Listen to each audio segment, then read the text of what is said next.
Okay, let's unpack this. The concept of infinity.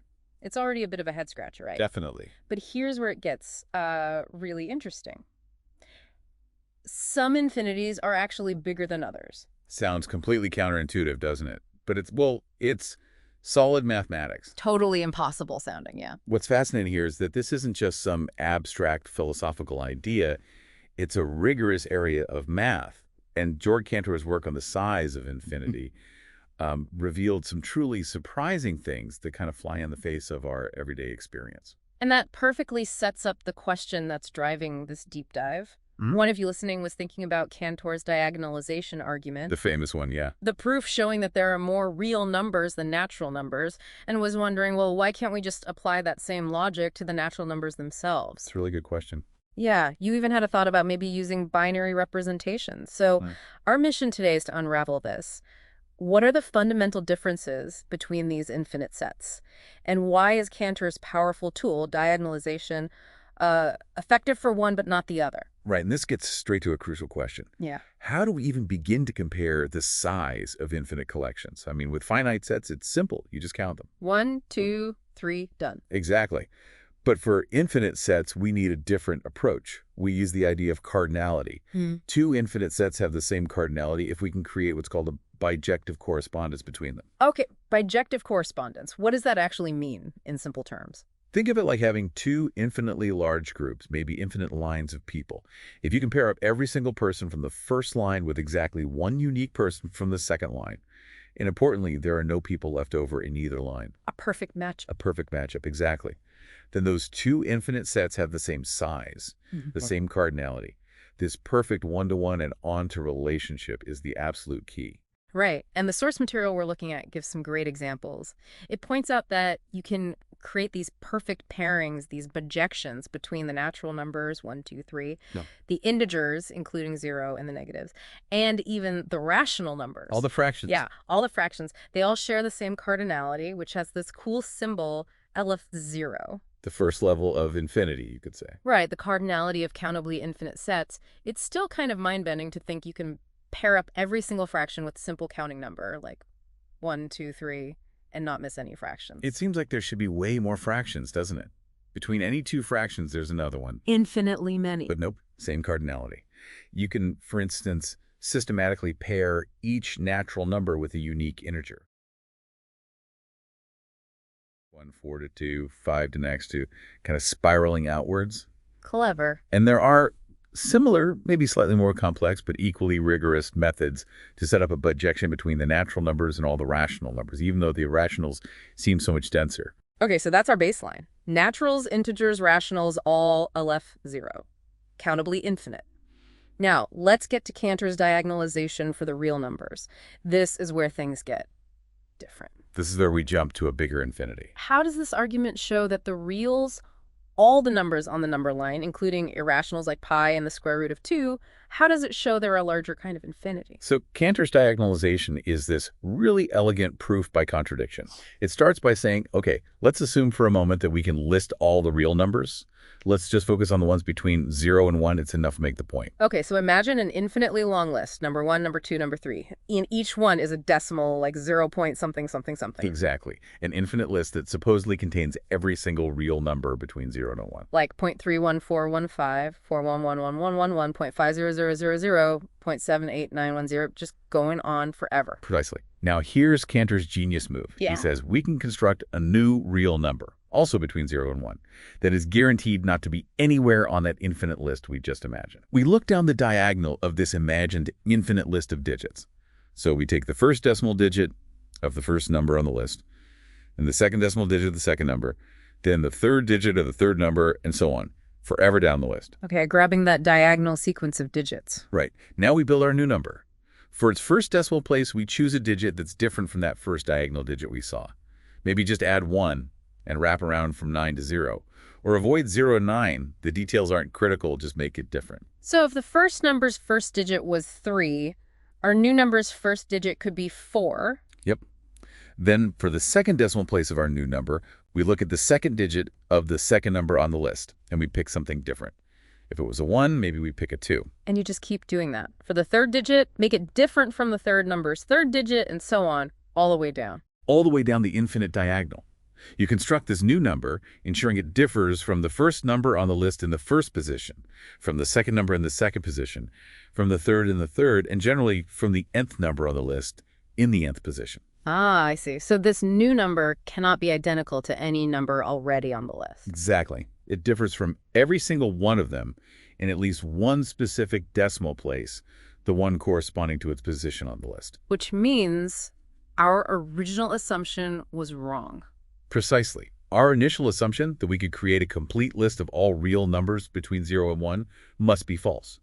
Because we just constructed a real number between 0 and 1 that, by definition, isn't on that list. Wow. Okay. So what does that tell us about the size comparison between natural numbers and real numbers? It tells us there's simply no way to create that perfect one-to-one pairing, that projection between the set of natural numbers, which we use to make the list, first number, second number, etc., and the set of real numbers. There are just too many reals. There are fundamentally more real numbers. They have a strictly greater cardinality than the natural numbers. It's a whole different level of infinity, often called the cardinality of the continuum. Okay.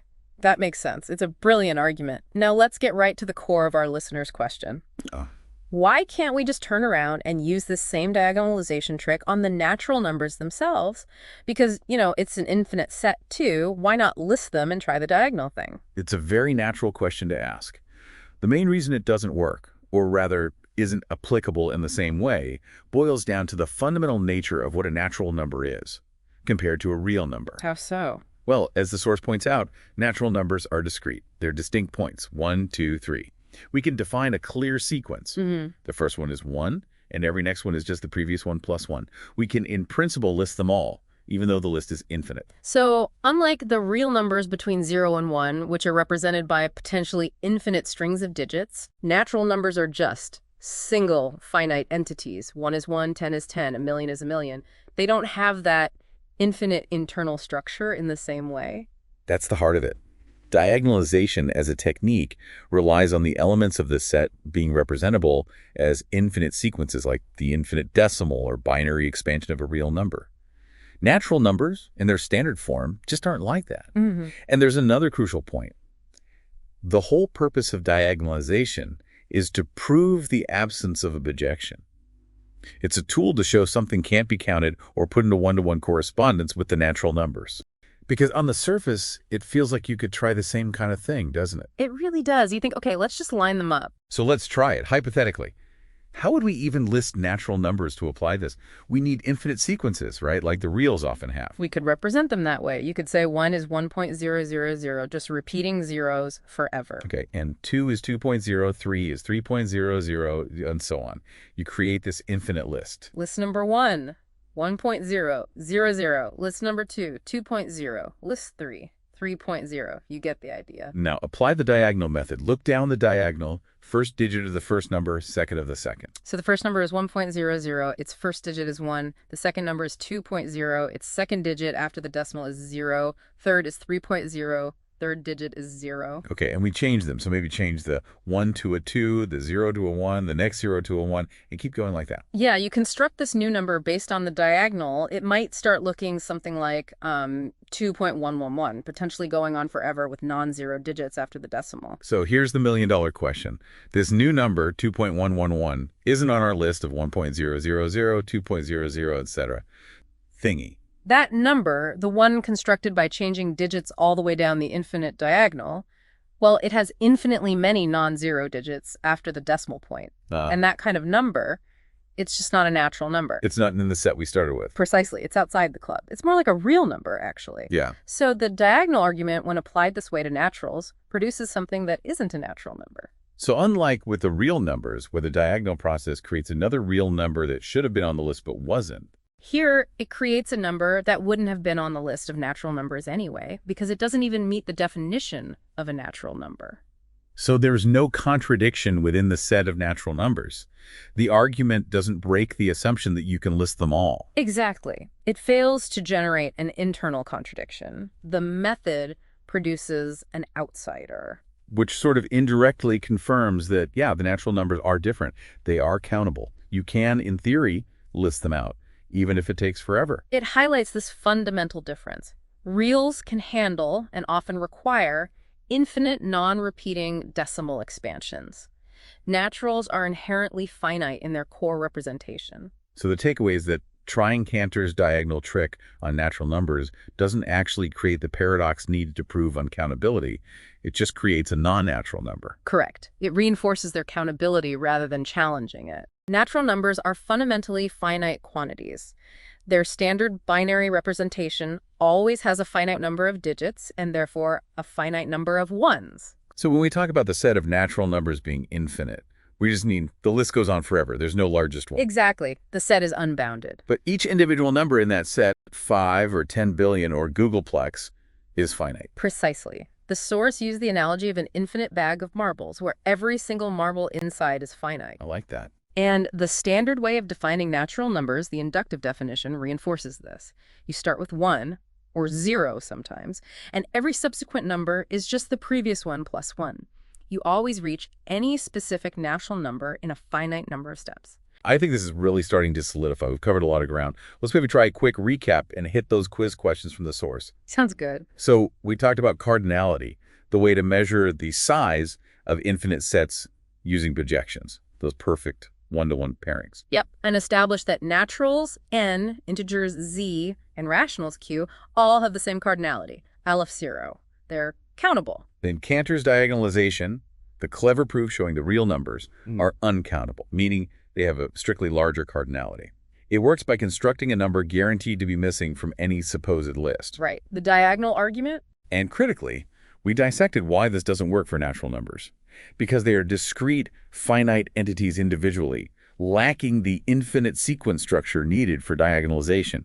And we tackled the binary representation ideas, finite strings aren't enough, and padding with infinite zeros doesn't fundamentally change the countability or guarantee a new natural number via diagonalization. Okay, ready for the quiz. Let's do it. Question 1 from the source. Which of these sets has a strictly greater cardinality than the set of natural numbers, n? Is it A, integers z, B, rational numbers q, C, real numbers r, or D, even numbers? Based on our discussion, it has to be the real numbers. C, the real numbers are. Spot on. Cantor proved it. Okay, question 2.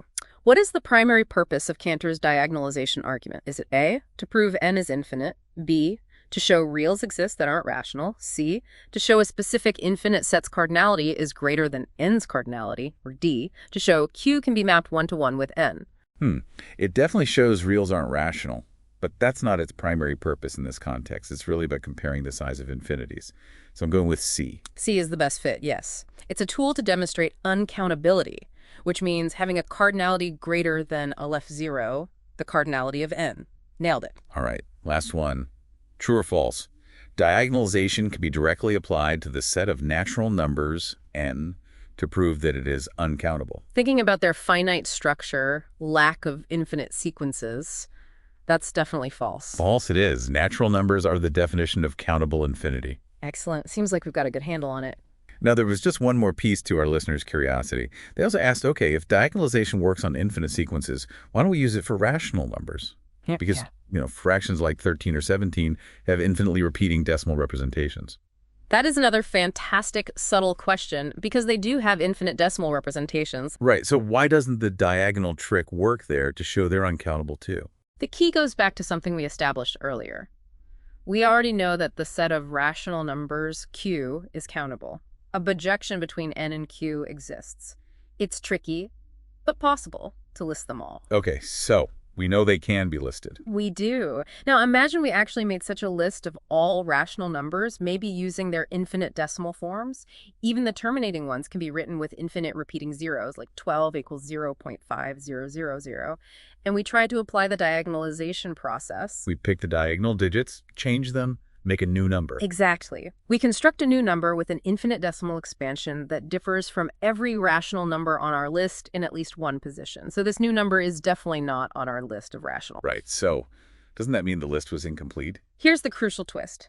The new number we construct using this method is not guaranteed to be rational itself. It could be irrational.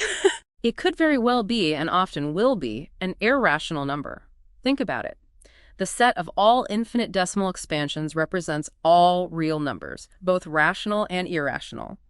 By taking a list containing only the rationals and diagonalizing, we are almost guaranteed to create a decimal sequence that doesn't have that eventually repeating pattern required for rationality. So the diagonal number we create just jumps out of the set of rational numbers altogether. Precisely. It lands in the bigger set of real numbers, likely as an irrational.